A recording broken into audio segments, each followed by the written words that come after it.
እግዚአብሔር ቸር ነው። መስቀሌንም የሚወርሰኝ አገኘው። ልጆቻችንን በምን አይነት ሁኔታ ማሳደግ አለብን? እንዴት ሰው ጉልበቱ አቅሙ ይጠፋዋል። ሚስትም ደግሞ ሚናዋን መወጣት አለባት። በተለይ ወንዶቹ ግድ የለንም ለሴቶቹ አናስብላችሁም። ለጋብቻ ጸሎት ያስፈልጋል። በጸሎት እግዚአብሔርን መጠየቅ ያስፈልጋል። ሞግዚቴም እህቴም እናቴም አንቺ ነሽ።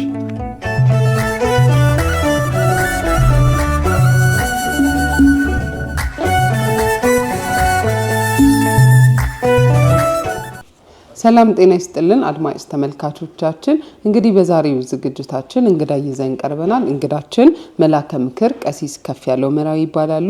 ከሳቸው ጋር ቆይታ የምናደርግ ይሆናል። እንግዲህ ለሀገር መሰረቱ ቤተሰብ ነው። ስለ ቤተሰብ እያነሳን የተለያዩ ነገሮችን ከህይወት ልምዳቸው ከህይወት ተሞክሯቸው ብዙ ልምድ ያላቸው በጋብቻ ዙሪያ በተለይ ደግሞ የሚያማክሩ መጽሐፍ የጻፉ የቤተ ክርስቲያናችን ደግሞ ማህሌታዊ የሆኑ አባት ናቸው።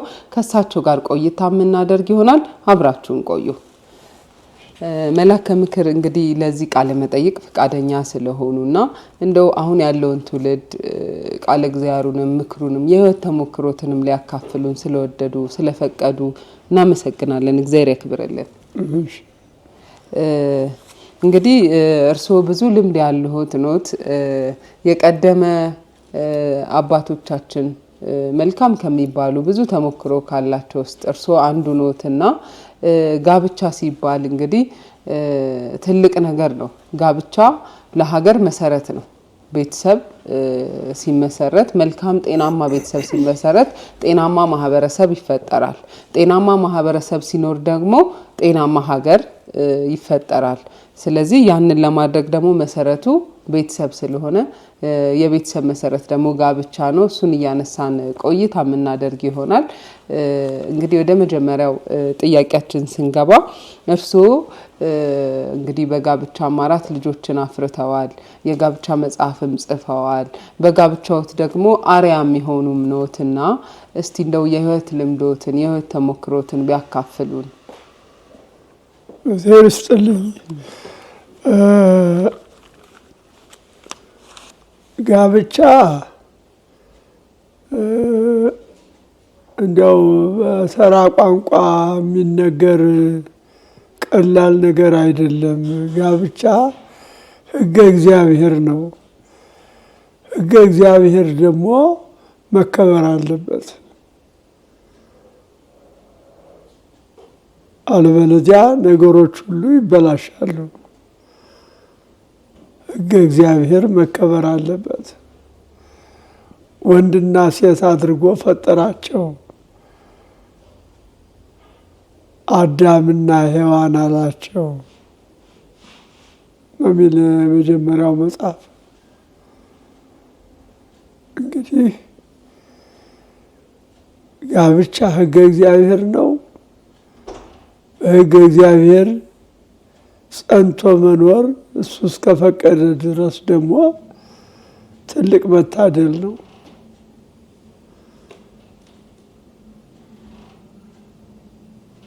እድሜ የሚሰጥ እግዚአብሔር ነው። እርግጥ ነው መጽሐፉ እድሜከ በእዴከ ይላል። እድሜህ የምትኖረው እድሜ በእጅህ ነው ያለ ይላል። የሆነ ሆኖ በሰከነ አእምሮ በሕግ መውጣት መግባት አለ። በሕግ መኖር በሕግ መመራት አለ።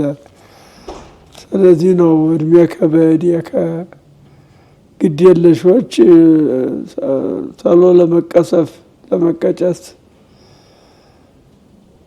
ምክንያት ይሆናሉ።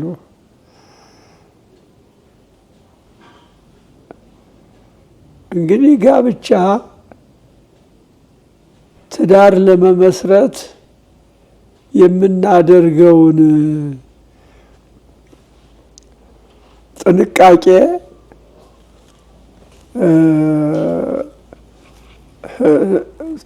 ትዳር ለማፍረስ ደግሞ በቀላሉ ጋብቻን ማፍረስ ደግሞ አይቻልም።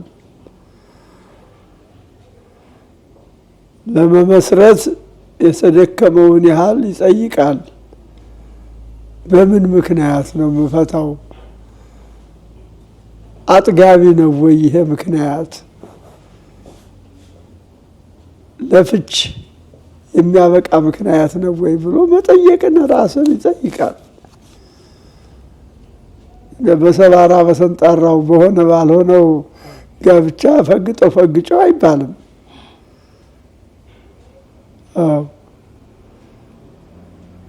ስለዚህ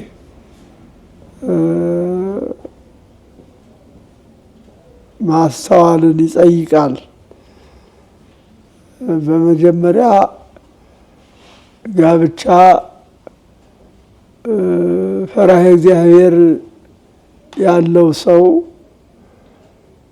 አሁንም ለባህሪው የምትስማማ ፈሪሃ እግዚአብሔር ያላት ልጅ ነው ማግባት ያለበት። ይችን ልጅ ከምን ባግራውንድ ማጥናት አለበት? በቤተ ክርስቲያን ዙሪያ፣ በቤተሰብ ዙሪያ፣ በሃይማኖት ዙሪያ ሊያጠናት ይገባል። ዝም ብሎ መልኳ ደስ አለኝ ብሎ ሊገባበት አይገባም። ይሄ ነው አንዱም ችግር። በስሜታዊ መንገድ ይገፋፉና ወጣቶች በትኩስ መንፈስ ይገባሉ። ትኩሳቱ ሲበርድ ፈግጠው ፈግጭው ይመጣል። አይደለም፣ በሪዝን ነው። በበሰለ አእምሮ አመዛዝኖ አማክሮ ተማክሮ ነው ጋብቻ መፈጸም ያለበት። ጥንቃቄ ያስፈልጋል። ጋብቻ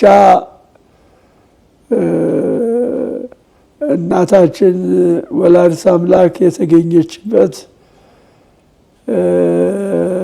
ጌታ ኢየሱስ ክርስቶስ ባለበት ቦታ ተገኝታ እነዚህ ሰዎች እኮ የወይን ጠጅ ያለቀባቸው ብላ ያማለደችበት በቃና ዘገሊላ በሰርግ ቤት ነው። ስለዚህ እናትና ልጁ የተገናኙበት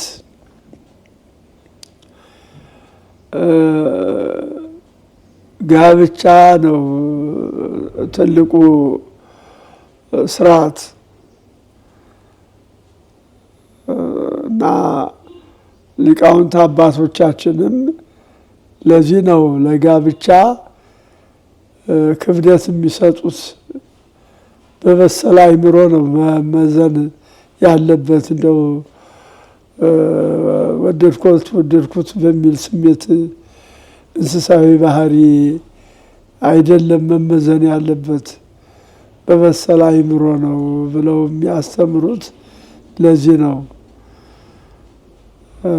ስለዚህ ጋብቻ ሕገ እግዚአብሔር ነው።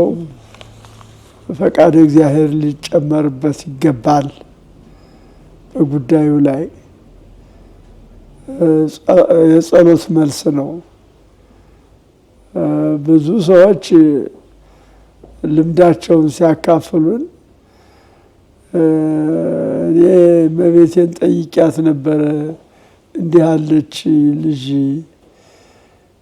ለባህሪ የምትስማማ ለሃይማኖቴ የምትስማማ እንዲህ ያለች ልጅ ስጪ ብዬ መልስ ነው ያገኘሁት ብለው የሚነግሩኝ አሉ። መቼስ የሰው ፈቃድ ነውና አልሰማም አይባልም፣ ይሰማል። እውነትም ያልሆነም ይኖራል። የሆነ ሆኖ ጋብቻ ሕገ እግዚአብሔር ነው። ፈቃደ እግዚአብሔር ይጨመርበታል። የሃይማኖት መልስ የእምነት መልስ ይሆናል።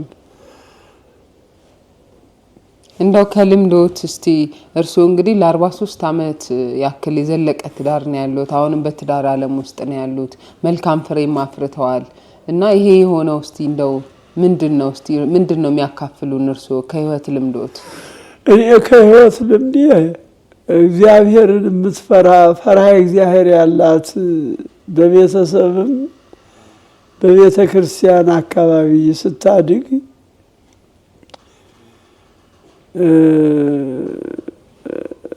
ከሊቃውንቱ እግር ስር አትጠፋም። እንዲያው ሲያስተምሩ ትሰማለች፣ ታስቀድሳለች። እግዚአብሔር ሲሆን ቀድሶ የሚያቆርበኝ አለበለዚያም ለተዋሕዶ ሃይማኖቴ እንቅፋት የማይሆነኝ እንዲህ ያለ ፈሪሃ እግዚአብሔር ያለው ሰው ስጠኝ ብላ ትለምን ኑሯል። በመሰረቱ የአንድ ክፍል እበልጣታለሁ ፊትና ኋላ እየሆነ በአንድ ትምህርት ቤት ነው የተማርነው። ኮከበ ጽባህ ቀዳማዊ ኃይለ ሥላሴ ቀበና። በእርግጥ ደብሮ እሷ ያለች ያደገች ቀበና አቦ ነው፣ ቤላ ነው የወላጆቿ ቤት። እኔ ያደግኩት ቅድስት ሥላሴ መንበረ ጸባዖት ነው። የሆነ ሆኖ ሃይስኩል ፊትና ኋላ እየሆን አንድ ትምህርት ቤት ነው የጨረስነው። ግን አንተዋወቅም። የት ነበር ስንል በኋላ ነው ስንነጋገር ገለጽ ነው። ስለዚህ የተባረከች ስጠኝ ነው ትልቁ ነገር።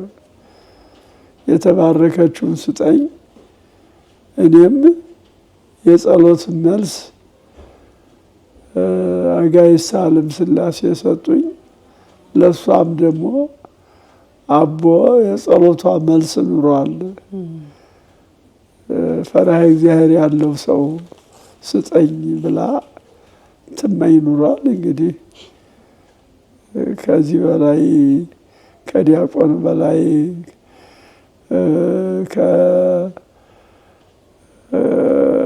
የያሬድ ልጅ ነው።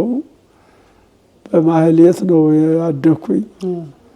ስለዚህ እግዚአብሔርን የሚፈራ መረጠላት እግዚአብሔር። እንግዲህ ይሆንሻል አላት። አወቀችበት። አያያዙንም ትመቸኛለች። በእውነቱ ባለቤቴ የተባረከች ናት። ምንም አትጎረብጠኝም። ለእኔ ጠይቄ አላውቅም። ከመጠየቄ በፊት ታውቀዋለች የሚያስፈልገኝ። አቅሙ ከፈቀደ ቤቱ ከፈቀደ ታውቀዋለች። እና እንዲህ ያለች የልብ መልስ የጸሎት መልስ ማለት ይሄ ነው። ጋብቻው የጸሎት ውጤት ነው። አዎ። ስለዚህ ልጆቻችንም ፈሪሃ እግዚአብሔር ያላቸው ከአራቱ ልጆች ሁለቱ ቀሳውስት ናቸው። ዶክተሩና ኢንጂነሩ፣ አንዱ ዲያቆን ነው። ስለዚህ እግዚአብሔር ቸር ነው። መስቀሌንም የሚወርሰኝ አገኘው። የትዳሩን እንደው ቢያጋሩን ብዬ የማስበው ትልቅ ነገር አንስተዋል። የጸሎት ውጤታችሁን ሁለታችሁም አግኝታችኋል። ለጋብቻ ጸሎት ያስፈልጋል። በጸሎት እግዚአብሔርን መጠየቅ ያስፈልጋል። መልስ ደግሞ አግኝታችኋል። መልሱን ደግሞ አይተነዋል። መልካም ፍሬን አፍርታችኋል። እንደው በጋብቻ ሂደት ውስጥ ብዙ ችግሮች ይፈጠራሉ። እንዴት ነው የሚፈቱት? እንዴት እየፈታችሁ እዚህ ደረሳችሁ? እንዴት ነው ጋብቻ ውስጥ አንተ ትብስ አንቺ ትብስ ተባብላችሁ እዚህ የደረሳችሁት? ትልቅ ነገር አነሳሽ። አንተ ትብስ አንቺ ትብሽ፣ ይሄ ነው የሚጎለን እኛ ኢትዮጵያውያን፣ እኛ አበሾች። ምክንያቱም በተለይ ወንዶቹ ግድ የለንም፣ ለሴቶቹ አናስብላችሁም፣ እሷ ትብሳለች፣ ለሴቶቹ አናስብም፣ እንደው ግጠሽ ውጭው ነው እንጂ ለሴት ልጅ ማን ያስብ ታዲያ? እሷ ለእሱ ነው የምትሞተው። መቼም ሴት ልጅ ለባሏ ነው የምትሞተው የተባረከችውን ተገኘች። ግን ለእሷስ ማን ያስብላት? ይሄ ነው በቃ እኔ ስለዚህ ለእሷ ማሰብ ይገባል። ጊዜዋንም አጠቃቀሟን፣ ጉልበቷን፣ አቅሟን፣ አወዳደቋ እንዳይከፋ ይህን ሁሉ ማሰብ አለበት። ቢጨንቀኝ ተይ እንዲህ አታድርጊ ስላት ምን ሆናለ? እኔ እኮ ለራሴ ብዬ ነው እንድትቆይልኝ ብዬ ነው። እኔ እናት የለኝ እህት የለኝ። አዲስ አበባ ሁሉም ጎንደር ቀርቷል። ስለዚህ ሞግዚቴም እህቴም እናቴም አንቺ ነሽ። ቆጥቤ ልያዝሽ እኮ ብዬ ነው። ቆጥቤ ልያዝሽ፣ መሰንበትሽ፣ ጤና መሆንሽ፣ አገልግሎቱ በመጀመሪያ ደረጃ ለኔ ነው። ልጅማ ሁሉም ራሱን አውጥቶ የፈለገውን የሚመርጠውን መርጦ ትዳሩን ይዞ መስመሩን ይዟል። አሁን እኮ እኔ ነኝ። እኔ ደግሞ ቆጥቤ መጠቀም አለብኝ። ስለዚህ አንቺን የሚጠቅም እንጂ የሚጎዳ ነገር እንዳይገጥምሽ ነው። የሚረዳሽም ሰራተኛ ቅጠሪ፣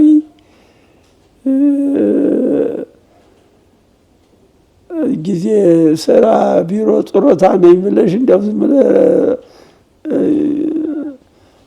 በጣም አትድከሚ፣ አወዳደቅሽ እንዳይከፋ።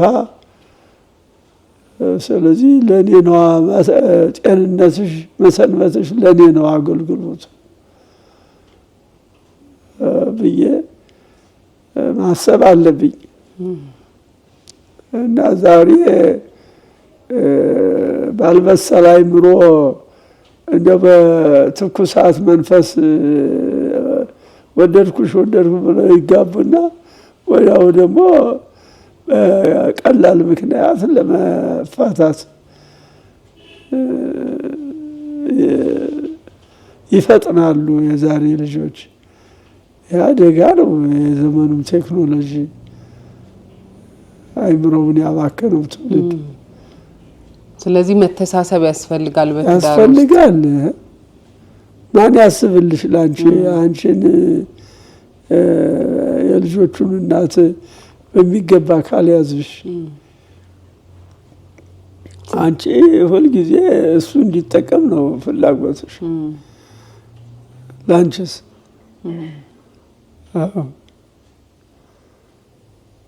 መልካም። እንግዲህ ያው በትዳር ውስጥ እርስዎም እንደገለጹት ባልም የባልነት ሚናው ለሷ ማሰብ፣ መጨነቅ፣ እንድትኖርለት እንድትቆይለት ማድረግ አለበት። ሚስትም ደግሞ ሚናዋን መወጣት አለባት። ባሏን መንከባከብ፣ ልጆቹን የተለያየ ትዳሩ እንዲቆይ የሷም ድርሻ የሱም ድርሻ ያስፈልጋል ነው አለው። የሁለቱም ድርሻ አለው። መልካም። እንግዲህ እዚህ ላይ ችንታል ካልን መልካም ፍሬ የመልካም ዛፍ ውጤት ነው ይባላል እና የእርሶ ልጆች እንግዲህ በምግባርም በእውቀትም በሃይማኖትም ትልቅ ደረጃ የደረሱ ናቸው። 4 ልጆችን አፍርተዋል። በዚህ ዘመን ደግሞ ክህነትን መተካትን የመሰለ ትልቅ ነገር የለም።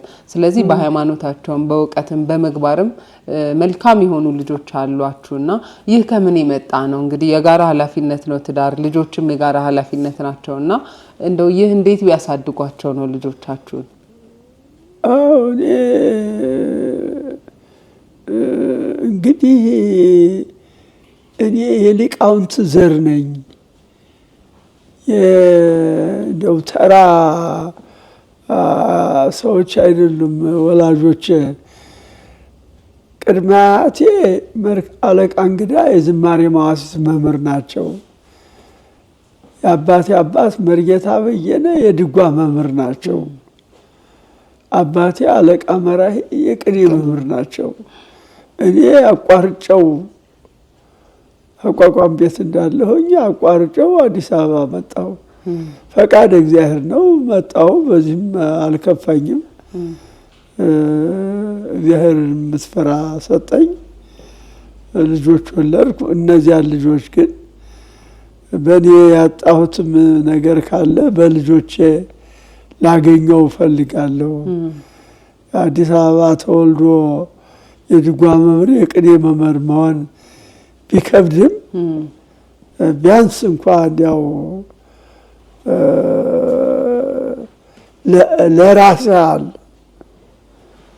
ለራስ ያህል መማር አለባቸው።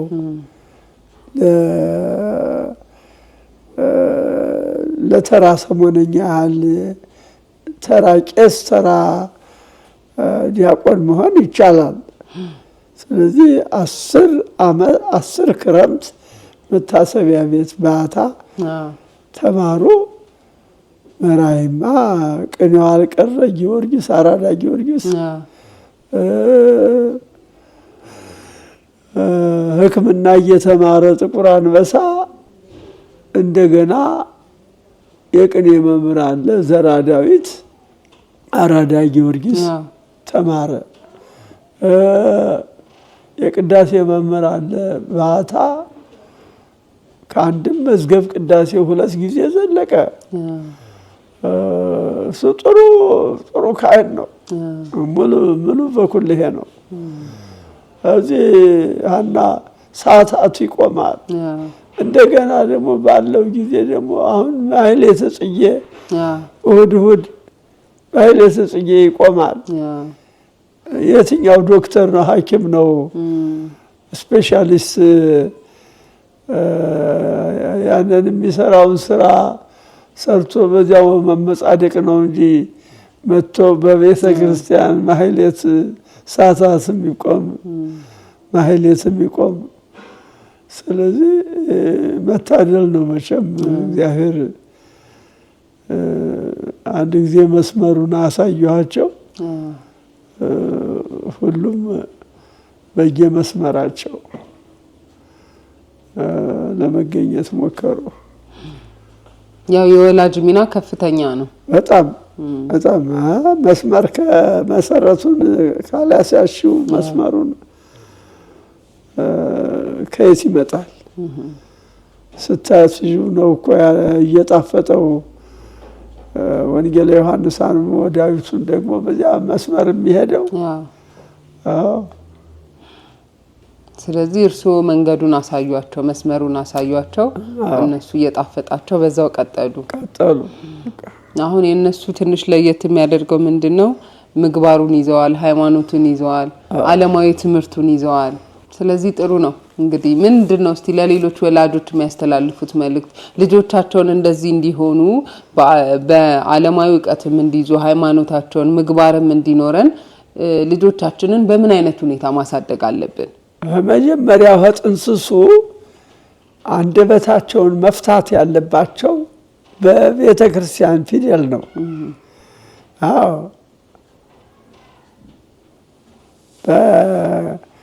በቃለ ወንጌል ነው መፍታት ያለባቸው አፋቸውን። መልእክተ ዮሐንስ ወልደ ዘብዴዎስ እያሉ በግዕዙ መቀረጽ አለባቸው። በቃ እዚያ በኋላ ፍቅር ይዘዋል። ተው ብትዩም አይተውም። ስለዚህ መሰረቱ ላይ ነው መስራት። ጥንስሱ ላይ ነው። ጥሩ ጥንስስ ካልተነሳሽ ጥሩ ጥላጠጭ።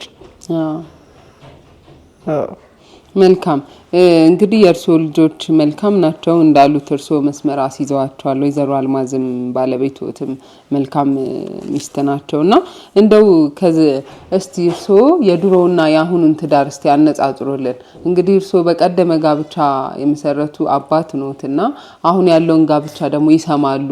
በማማከር ዙሪያ ደግሞ ብዙ ሰው አማክረዋል። ብዙ የጋብቻ አይነት አይተዋል። እንግዲህ ሸምግለዋልም ታውም ብለው ብዙ መስመር ያስያዙት ትዳሮችም አሉ ምናቃቸውና እስቲ እንደው የድሮውና የአሁኑን እስቲ ያነጻጽሩልን። ትዳርን በቀላሉ ይመለከታል ያሁን ትውልድ። ህይወት እንዲህ እንደው በቀላሉ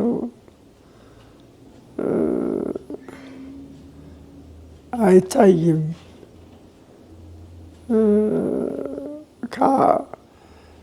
ጋብቻ ሁለት የተለያዩ ጾታዎች በዓላማ ተግባብተው ነው ወደ አንድነት የሚመጡ። ትዳር ሲመሰረቱ አንድነት መሰረቱ ማለት ነው። ያ ልባቸውን የሰበረው ያ ዓላማ አለ። ምክንያቱም እኔ የምፈልጋት ለሚስትነት ምን አይነት ልጅ ነች? ምን ባክግራውንዷ እንዴት ነው? አስተዳደጓ፣ ሃይማኖቷ የሚለውን ጥያቄ መጠየቅ አለብኝ። ይህን ታሟላለች? ያ ኢንፎርሜሽን የምጠይቀው ክፍል የምጠይቀው ይህንን ነው። ስራዬ ብሎ ያ ደግሞ ባክግራውንዷን ያጠናል። ያንን የምታሟላ ከሆነ ገዋሄድ ሂድበት ይላል። ምንም ችግር የለም። እና ዋናው ነገር ታዛልቀኛለሽ ወይ ነው። እኔ በዋናነት የምጠብቀው ወይም የምፈልገው ኳሊቲ ምን እንደሆነ እሷ ላይ አያለሁ። እንደው እስቲ ያጋጠሙት በማማከር ልምድ ያጋጠሙት የማይረሱት አስተማሪ የሆነ ገጠመኝ ባለትዳሮች እርስዎ ጋር ምክር ፈልገው ሀሳብ ፈልገው መተው በዚህ ጊዜ ይሄን አረሳውም እንዲህ አይነት ገጠመኝ ብለው የሚያካፍሉን ተሞክሮ ካለ እንደው ያጋጠሙት የማይረሱት ያስተምራል የሚሉት ካለ እስቲ ቢያካሩ። ሴቷም ምን አይነት ሰው ነው የማገባው? ልጅ በአስተሳሰቡ የበሰለ ነው ወይ? በሃይማኖቱ ትክክለኛ ነው ወይ? በቀን አይቶ ግልብጥ የሚል ነው ወይ? አስተሳሰቡ እንዴት ነው ብሎ መጠየቅ አለባት። እንዲያውም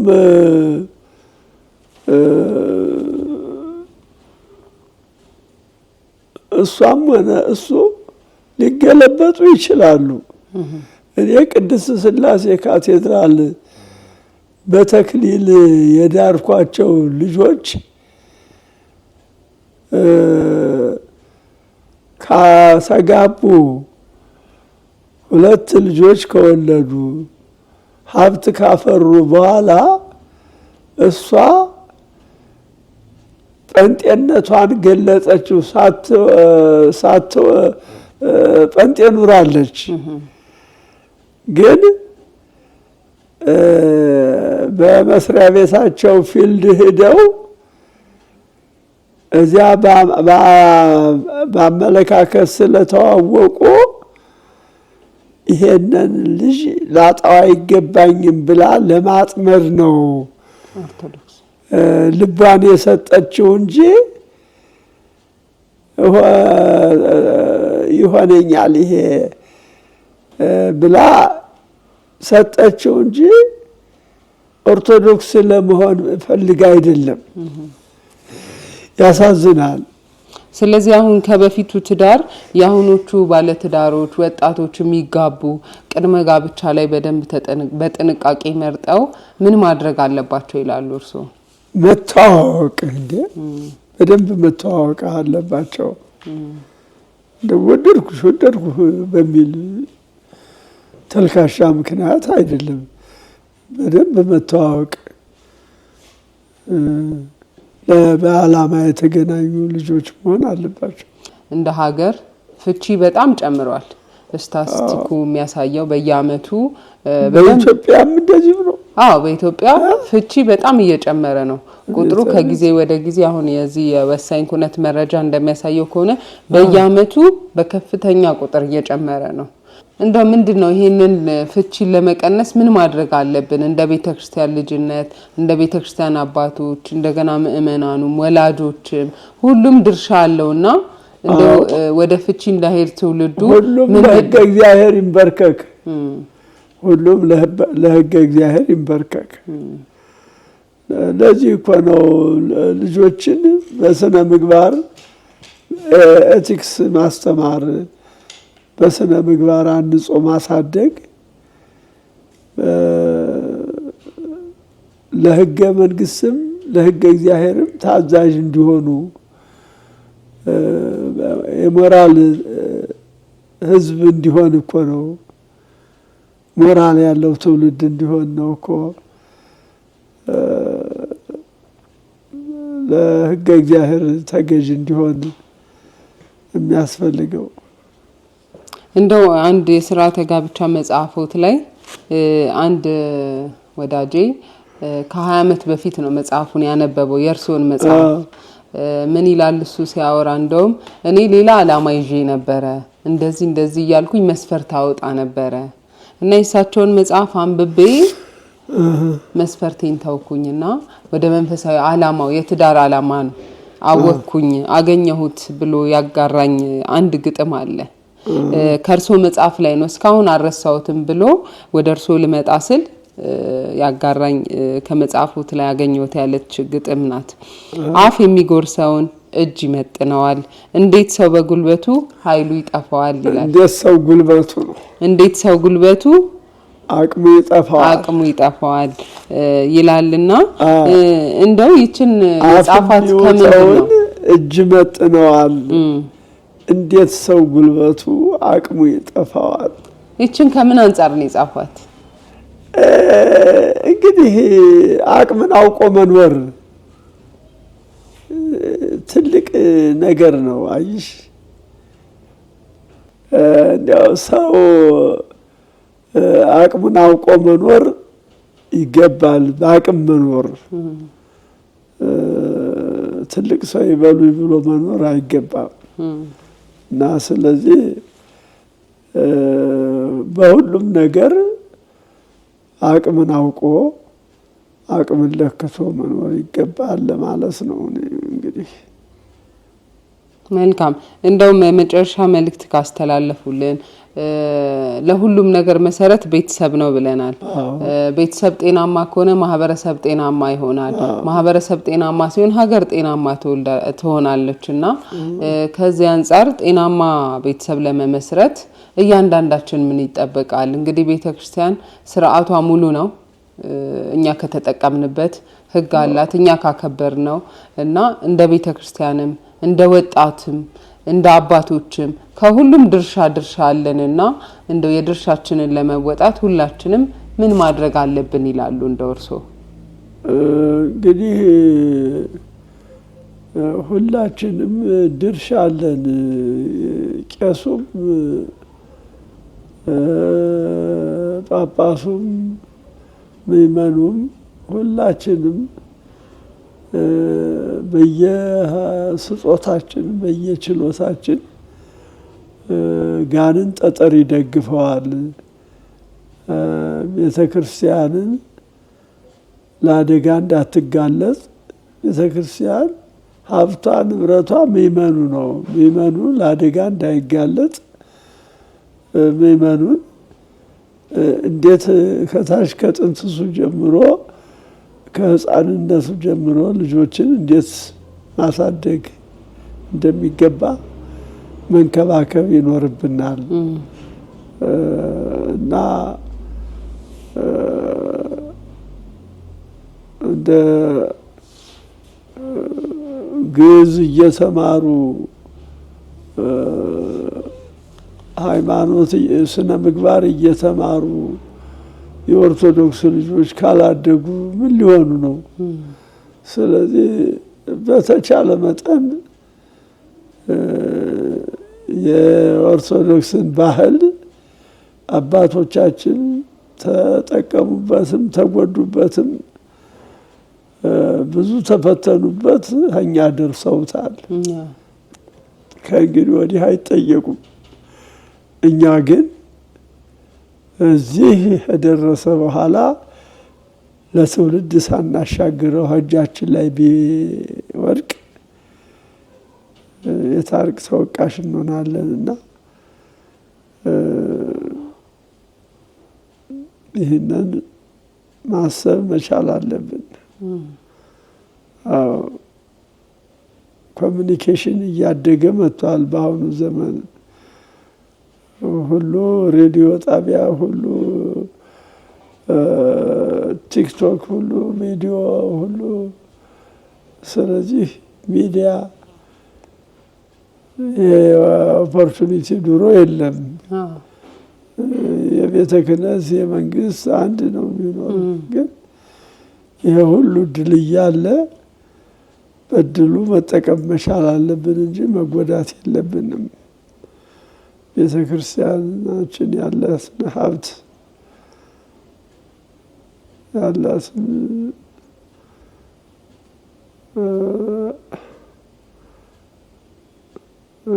የታሪክ ሀብት መጠቀም መቻል አለባት። ለትውልዱ ማሳለፍ አለባት። ትውልዱስ እንደው ይሄ ጤናማ ኑሮን ለመኖር ጤናማ ቤተሰብ መስርቶ ከአባቶቹ የወረሰውን ነገር ደግሞ ይዞ ለመቀጠልስ? እንግዲህ ደህና አድርገን ቀርጸን ፈራስ ይዘን ካሳደግ ነው ይፈልጋል። እንደ እኔ ልጆች በስጋው ደግሞ በተክሊል አግብቶ ክህነቱን ጠብቆ ይሄዳል። እንግዲህ ያልሆነለት ደግሞ በሆነው መንገድ ይቀጥላል። ስለዚህ በተቻለ መጠን ጥንስሱ ነው፣ ትምህርቱ ነው በቃ።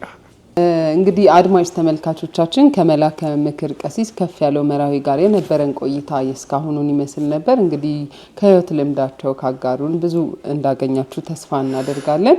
እንግዲህ በቀጣይ ደግሞ ከባለቤታቸው ከወይዘሮ አልማዝ ጋር የተወሰነ ቆይታ የምናደርግ ይሆናል። እንግዲህ የእናትነት የሚስትነት ሚና ደግሞ የተለየ ነውና ከሳቸው አንደበት ደግሞ ከሳቸው ልምድ ደግሞ የምንወስደው ነገር ስለሚኖር አሁንም አብራችሁን ቆዩ።